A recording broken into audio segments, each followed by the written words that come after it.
Si has trasteado en la red y has visto muchos vídeos en YouTube, ya sabrás que en el mundo de los drones hay principalmente dos tipos de motores. Unos son con escobillas o brushed y otros son sin escobillas o brushless. Hay mucha gente que no entiende la diferencia, salvo el hecho de que los últimos son más potentes y rinden mejor. Pero, ¿qué hay detrás de estos dos términos? ¿Los entiendes? ¿Sabes por qué? Este capítulo está destinado a conseguir que sepas un poco más de la física de los motores y que avances en tu conocimiento de qué características tiene cada uno. Esperamos que te sea de utilidad. Ya sabes que un motor eléctrico es un dispositivo que convierte la energía eléctrica en energía mecánica. Eso lo entendemos porque ya los hemos visto en acción. Pero, ¿sabes cómo lo hacen?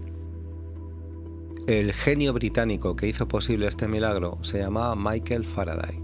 Sus estudios en 1821 sobre la inducción electromagnética son los precursores de los motorcillos que monta tu dron. No nos extenderemos en explicaros toda la teoría, pero los puntos más importantes y muy simplificados son: un conductor por el que circula una corriente eléctrica genera un campo magnético, perpendicular a la dirección de la misma. Un elemento conductor que se mueva a través de un campo magnético genera una corriente eléctrica en su interior. Este es el principio básico de un motor eléctrico. Un motor eléctrico se compone de dos partes, el rotor y el estator. El rotor, como su propio nombre indica, es la parte móvil del motor. Es la parte que gira o la parte que rota. El estator es la parte estática del motor. El secreto está en hacer que el estator y el rotor reciban corriente eléctrica y, por las leyes de Faraday, creen un campo magnético que podamos alterar de manera que ambos traten de alinearse según los polos. Si conseguimos que el campo magnético rote u oscile, podemos hacer que el rotor gire permanentemente. Esto parece muy complicado y a muchos no os interesará, pero lo cierto es que conociendo esto, das un paso adelante en tu conocimiento de los motores que hacen que vuelen nuestros drones. Vamos a hablar de manera muy sencilla y simplificada de los dos tipos de motores y veréis cómo muchas de vuestras dudas se aclaran. El motor con escobillas es más o menos esquemáticamente como muestra la imagen. Esencialmente existe un estator de magnetización permanente o inducida que envuelve y rodea al rotor. En este caso, el rotor recibe la energía eléctrica a través de dos piezas en contacto con él, son lo que llamamos escobillas. Al recibir la corriente, el rotor crea un campo magnético que tiende a alinearse con el campo que existe en el estator, y es lo que produce el giro del mismo. La alimentación eléctrica de este tipo de motores es básicamente con dos cables y con corriente continua. Uno de alimentación, rojo, y otro de tierra o masa, negro o azul.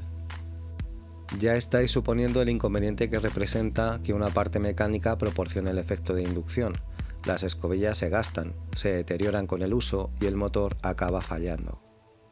Al margen de que hagas más o menos cabriolas con tu dron, que los cuides más o menos o que tengas las hélices más o menos balanceadas, un motor de escobillas dejará de funcionar tarde o temprano. Es inevitable. Además, la transmisión de energía a través de un contacto físico supone un calentamiento extra de los componentes y una pérdida de energía, lo que se traduce en menos tiempo de vuelo y menos potencia. Es por esto que los youtubers droneros comentan aquello de que los motores con escobillas son menos potentes y con un rendimiento menor. Pero eso no significa que haya motores con escobillas potentes y con un buen rendimiento. Pero lo cierto es que los brushless son bastante mejores. Expliquemos por qué. Brushless significa sin escobillas en inglés.